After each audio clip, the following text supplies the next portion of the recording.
Ain't nothing in the world that I like better than bacon and lettuce and homegrown tomatoes. Up in the morning, out in the garden, pick you a ripe one, don't pick you a hard one. Plant 'em in the spring, eat 'em in the summer. All winter without 'em's a culinary bummer. I forget all about the sweating and the digging every time I go out and pick me a biggin. Homegrown tomatoes, homegrown tomatoes. What'd life be without homegrown tomatoes? Only two things that money can buy, and that's true love and homegrown tomatoes.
Hey y'all, how's it going?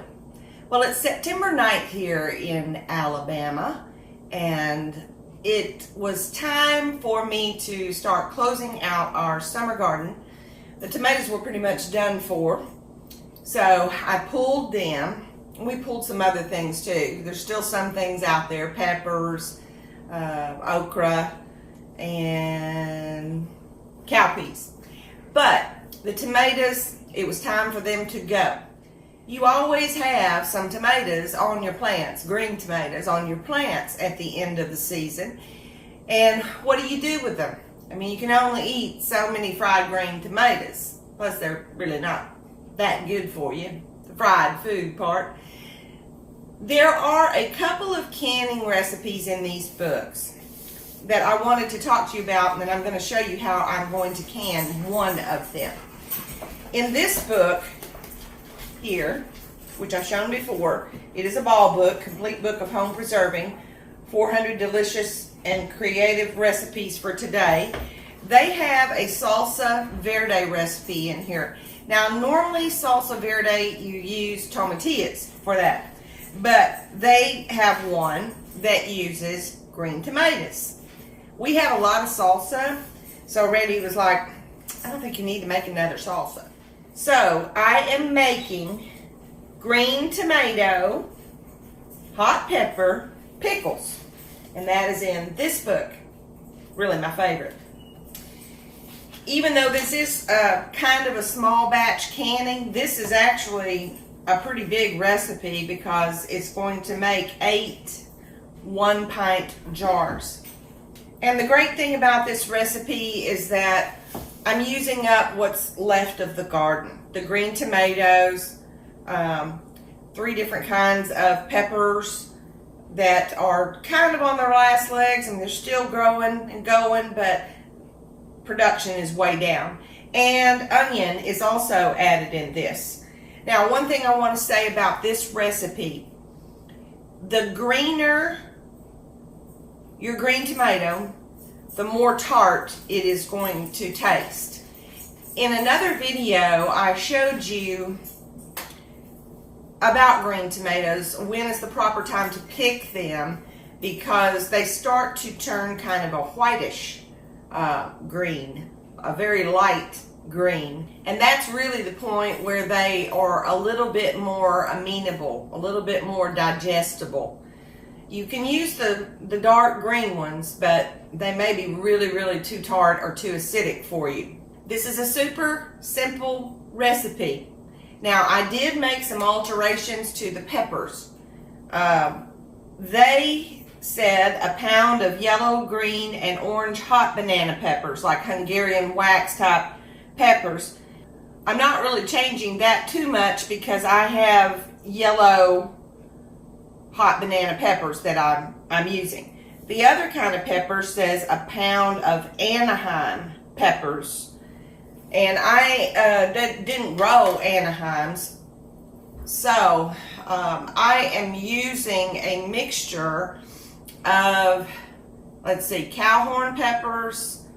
I think I have 3 or 4 of those, jalapeno peppers, and then also the giant Marconis. I didn't pick my Marconis when they were really huge. I picked them a little bit younger so they'd be a little bit smaller. You're going to cut these peppers in rings. This is a fast recipe, so we'll get started.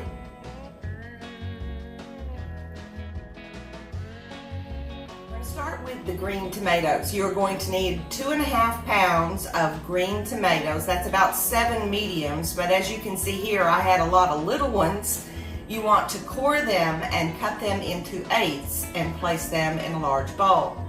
Now, we start with the peppers. You need a pound of your yellow, green, orange, hot banana peppers. Mine are all yellow. So you're going to dice them and cut them into 1/2-inch rings. The next kind of peppers, as I mentioned, was Anaheim. You need a pound of those. I'm replacing the Anaheims, as I said, with this mixture of jalapenos, cowhorn, and grape Marconi. Those peppers go in the bowl too. Now we need 1 cup of sliced onion. Place the onions in the bowl. We're going to toss all these together and sprinkle a tablespoon of ball pickling salt over the top and let them rest for 20 minutes. While those veggies are resting for their 20 minutes, we're going to get our pickling brine ready to go. So in a stainless steel or enamel coated Dutch oven, we're going to bring to a boil 3 cups of white vinegar, making sure that it's 5% vinegar, 2 cups of water, a 1/2 cup of sugar, and 1 teaspoon of the ball salt for pickling and preserving. And we just need to boil it long enough for the sugar to dissolve. So here we go. Let's put it all together. Here we go. In our 1-pint jar, the first thing you're going to add is a crushed garlic clove, a 1/2 teaspoon of mustard seed, and a 1/2 teaspoon of pickling spice. Then, using a slotted spoon, you want to fill your jar up with all your veggies up to a 1/2 inch of headspace. Now I'm using a chopstick there to really push those veggies down. Add your brine up to the 1/2 inch mark and then debubble again, really pushing those veggies down. Wipe your rim with a paper towel dipped in vinegar. Add your sterilized hot lid and your ring. I always go backwards first to try to get the threads on. As you can see, sometimes it's a little bit of a struggle, but you just want to put your ring on to finger tight, and then in the canner it goes.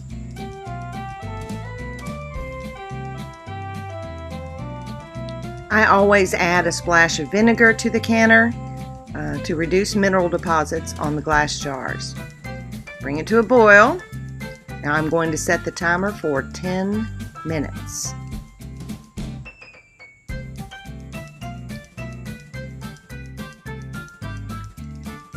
The timer's gone off. Turn the heat off, take the lid off, and you want to let them sit in the canner for 5 minutes before taking them out. And when you do take them out, pull them straight up. You're going to have water on the top of the lid, but that's okay. Don't tilt it, and take it over to your surface. And there we have it. Beautiful. If I was to change this life I lead, I'd be Johnny Tomato Seed, 'cause I know what this country needs. Homegrown tomatoes in every yard you see. When I die, don't bury me in a box in a cemetery. Out in the garden would be much better. I could be pushing up homegrown tomatoes, homegrown tomatoes, homegrown tomatoes. What'd life be without homegrown tomatoes? Only two things that money can't buy. That's true love and homegrown tomatoes.